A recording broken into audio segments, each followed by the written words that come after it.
베드로후서 2장 1절에서 3절을 살펴보겠습니다. 제목은 거짓 교사의 정체 및 속성입니다. 본문은 성도의 신앙생활에 치명적인 영향을 주는 거짓 교사 곧 이단의 정체와 특성 및 이단의 사설 등에 논박하는 첫 부분입니다. 성도에 대한 이단의 2대 공격 목표는 도덕적 탈선과 정통 교리에서의 이탈, 특히 그리스도 재림에 대해 부인하는 것입니다.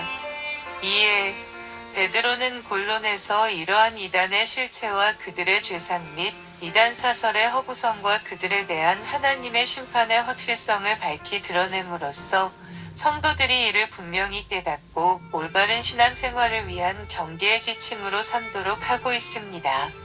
이런 맥락하에 본론에 대한 일종의 서론격인 본문에서 베드로는 거짓 교사 곧 이단의 출현에 대해 예고한 후 이단의 정체와 속성에 대해 언급하고 있습니다.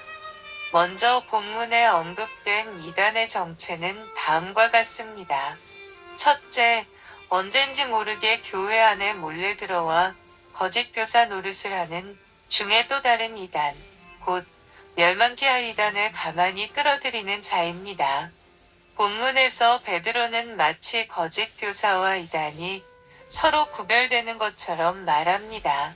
그러나 실상 이들은 동일한 부류이며 다만 거짓 교사들은 마치 밭의 가라지처럼 언젠지 모르게 교회 안에 들어와 표면적으로 성도들과 동일한 신앙생활을 하며 또 선생이 되어 다른 사람들을 가르치던 자들이고 이라는 그 후에 거짓 교사들에 의해 끌어들여진 것이라는 차이만 가질 뿐입니다.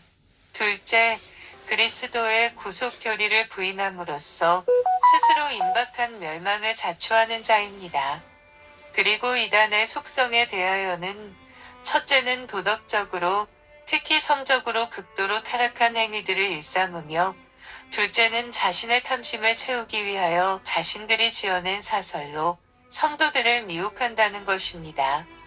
이상의 본문의 내용을 통해 우리는 다음과 같은 중요한 교훈을 발견하게 됩니다. 사단은 주변에 있는 사람들, 즉 친구나 같은 교우들, 심지어 교회 안에서 신앙의 지도자로 가장한 거짓 교사들을 통하여 성도들을 자주 미혹하기 때문에 이를 철저히 경계하지 않으면 안 된다는 것입니다. 모세는 이스라엘 백성들에게 우상 숭배를 경계할 때에 동복 형제나 자녀나 품의 아내나 자신과 생명을 함께하는 친구가 가만히 꿰일지라도 결코 유혹당하지 말며 그를 돌로 쳐 죽이라고 했었습니다. 이는 우리 자신들이 인정에 이끌려 이단의 미혹에 빠지는 일이 결코 없어야 함을 보여주는 것입니다. 예수께서 열매를 보고 그 나무를 알라고 교훈하신 바 우리들은 이단의 행위들을 자세히 살펴봄으로써 그들을 분별하고 경계할 수 있다는 것입니다. 이단은 자주 광명한 천사처럼 자신을 가장합니다. 때문에 겉모습만 보고는 그가 이단인지 광명의 천사인지 구분할 수 없습니다. 그러므로 우리는 겉모습만 보고 미혹되지 말고 근본 타락한 자들은 타락한 행위들을 나타낼 수밖에 없는 바 그 행위를 보고 이단을 분별해야 할 것입니다.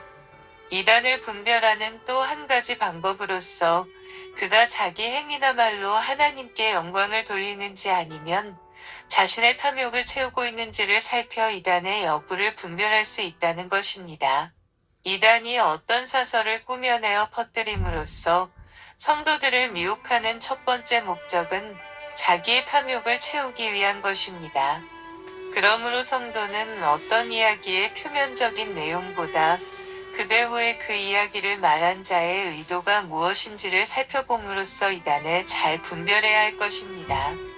베드로후서 2장 4절에서 10절은 거짓 교사에 대한 심판의 확실성 앞에서 거짓 교사 곧 이단의 출현에 대한 예고와 이단의 정체 및 속성에 대해 언급한 베드로는 이제 본문에서는 이단의 종교적, 도덕적 타락상에 대해 일일이 언급하기 이전에 먼저 이단에 대한 하나님의 심판의 확실성에 대해 언급하고 있습니다. 여기서 이단에 대한 심판의 확실성을 입증하기 위해 베드로가 제시한 증거는 다음의 세 가지입니다. 첫째 증거는 천상에서 하나님께 대해 범죄한 천사들, 곧 사단과 그 수하의 마귀들이 천상에서 쫓겨나는 심판을 받았으며 또 최후의 심판 날에 영원한 형벌을 받을 것이 작정되어 있다는 것입니다. 둘째 증거는 노아 홍수 심판 때의 모든 불의한 자들이 홍수로 인하여 죽임을 당하였으며 심판받지 않은 자들은 노아의 8식구뿐이었다는 것입니다. 셋째 증거는 하나님이 소돔과 고모라 성에 대해 심판하실 때에도 의로운 롯을 제외한 모든 불의한 자들이 다 멸망했다는 것입니다.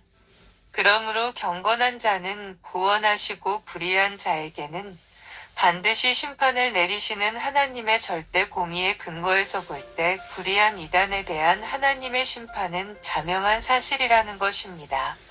이러한 심판의 경고는 비단 거짓 교사들, 곧 이단만을 겨냥한 것이 아닙니다. 이는 초대교회 당시의 성도들뿐만 아니라 오고 오는 모든 세대의 성도들로 하여금 이단에 미혹되어 불의에 빠지는 일이 없도록 경계하기 위함입니다. 이러한 본문을 통하여 발견하는 교훈을 살펴보면 다음과 같습니다. 첫째, 불의한 자들이 현재는 이 세상에서 온갖 불법을 행하면서도 번영을 누리고 있으나 종국에는 반드시 하나님의 심판을 받게 된다는 사실을 분명히 기억할 때 우리 성도들은 모순된 현실 속에서도 낭망하거나 좌절하지 않고 더욱 경건 생활에 매진하는 삶을 살 수 있다는 것입니다. 둘째, 홍수 심판과 소돔과 고모라 성심판 때에 각각 노아의 8식구와 롯을 구원하신 것처럼 하나님은 경건한 성도들은 어떤 상황 속에서도 비록 잠시의 고통과 어려움은 있지만 반드시 구원하신다는 것입니다. 이 얼마나 놀라운 하나님의 신실하심과 깊은 사랑인가요? 감사합니다.